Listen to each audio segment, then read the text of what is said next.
I recently in August attended the 2019 NASB Professional Development Conference, and I just wanted to go over some key takeaways from the conference and share with the team a couple topics from that conference that I thought could be beneficial and great use for us as a team. We're going to do understanding mergers and acquisitions, how can it impact your career, as well as process improvement special interest group.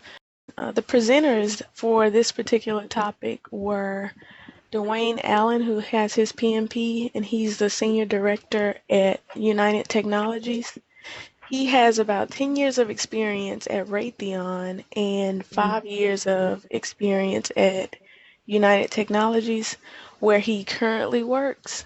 Since the merger, in June of this year, Raytheon and United Technologies entered into an agreement to combine in a merger of equals. And so Dwayne has experience at both companies, and he actually participated in the day one, which I'll talk about a little bit, for that particular merge. And then the other presenter was Strouder Patton, and he's a professional engineer as well as he has his PMP, and he's the director at Jacobs. He worked at CH2M for 14 years, and he was actually the acquirer in the merger between CH2M and Jacobs Engineering. So the two of them pretty much decided to present on mergers and acquisitions and provide knowledge to anyone in the workforce that may not be involved in those discussions around mergers and acquisition, or just may not know in general in terms of from a business perspective. So I thought that was cool. He was sharing that with us, both of them. All right, so this is a relevant topic really to our industry. I wanted to focus on this particular visual because if you see, the energy and power sector is number 2. It's second to the healthcare industry in terms of mergers and acquisitions that were announced in the U.S. by industry from 2000 to 2018.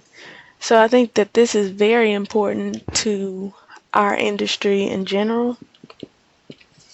Like I said, the industry with the largest M&A activity in terms of transaction value, which is solely based on price of a sale, has been healthcare, representing 14.2% of all the deals, and that's approximately $3.2 billion. And then second is our industry, which energy and power, and that's at $3 billion worth of transactions. And then the third is technology. So very, very relevant topic to our industry.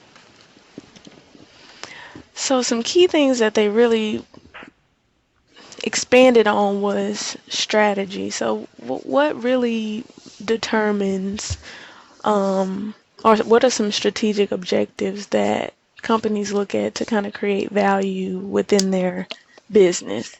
And I bullet pointed a few of them here: regulatory reform, technology, research and development. So, what we have going on in terms of the solar projects is research and development in that. So also increase to customers and expanding their geographic footprint is another thing that companies look for when really strategically deciding how to create value. And then increase market share and eliminating competition. And another one is economies of scale. So economies of scale are like cost advantages reaped by companies when production becomes efficient. So really it's synonymous to reduction of O&M costs. Basically you're increasing production and then lowering costs at the same time. And then the last one is really accessing talent and skill. Looking for people that can bring add value to your organization based on their skill set. So those are some strategic objectives for what companies look for in creating value. That's where it kind of starts, the whole merger thing.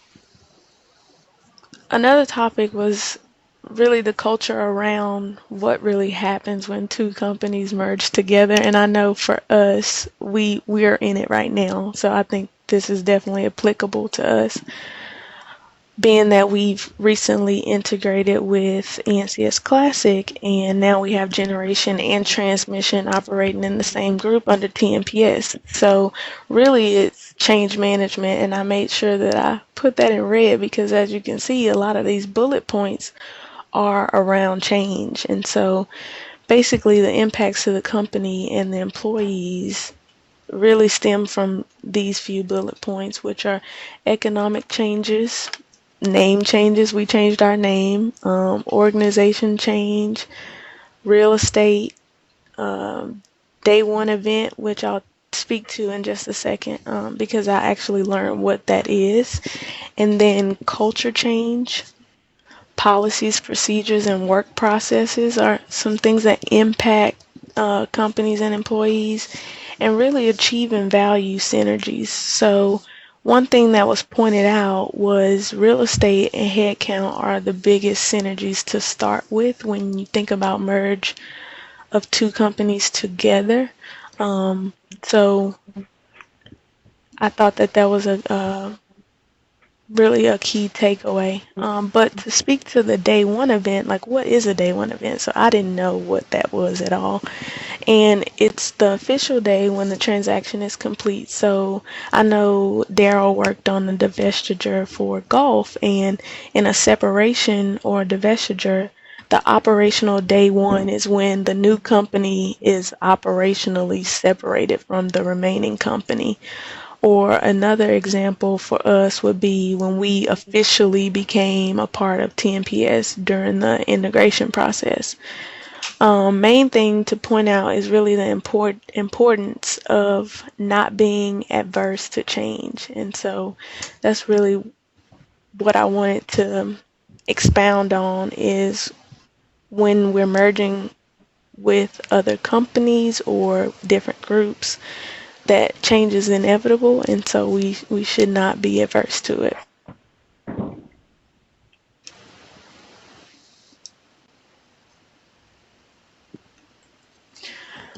So Dwayne and Strider gave us the tidbits about mergers and acquisitions. Where does it start? What is day one? How is it really, like, what is it pretty much? So we dived a little deeper into the business aspect of things, but one thing that they also let us know were things that we can apply as we go through the change. So basically, are we constantly prepared for what's to come? So what skill sets do we possess to make sure that we're staying relevant as an individual contributor? And so some things that they pointed out was having a business and financial acumen,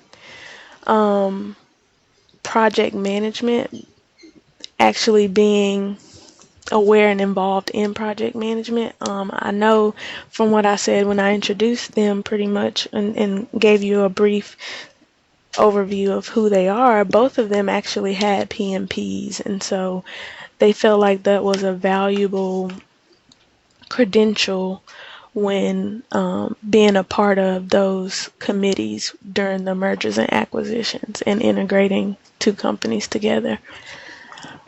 Working in disruption and uncertainty, exposure, and promoting yourself. So not only doing your day-to-day work, but what are you doing to promote yourself, and what does your brand look like? political savvy, so using your influence and your superpowers. One thing that they pointed out was saying no without being harsh. A lot of times that's difficult for us to do. And then say yes without being overexcited. So I have heard say no, but not say yes without being overexcited. Um, Another one is really addressing what those intangibles are and treating everybody as if they are a customer. And so I thought that I bolded that because I thought that was a key piece, because not only cross-functionally our group worked with different parts of the business, it's important for us to treat everyone like our customer, not just the operating company.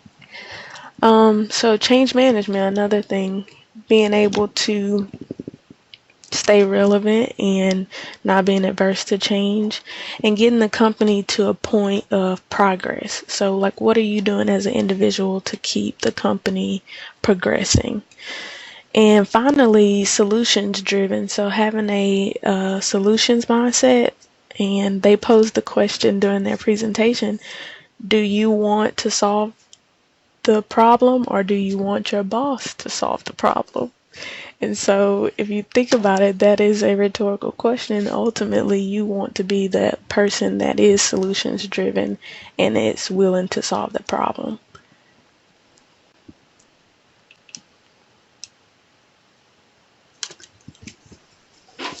Any questions so far? No? Okay. So the last thing that I wanted to point out was navigating through M&A mergers and acquisitions, understanding really the health of your company, the company that you're working for is important. So is the company delivering as a whole, which is something that for me, I think I'm not involved on or listening in on those earnings calls to see like how the company is doing. And I think that that's something that I need to start doing to kind of understand, have that business acumen and understand like how the company is doing as a whole, not just for what the organization that I'm working in right now. Maintaining self-preservation, being a change agent, so being the change that you want to see in the organization if you're not there already as an organization.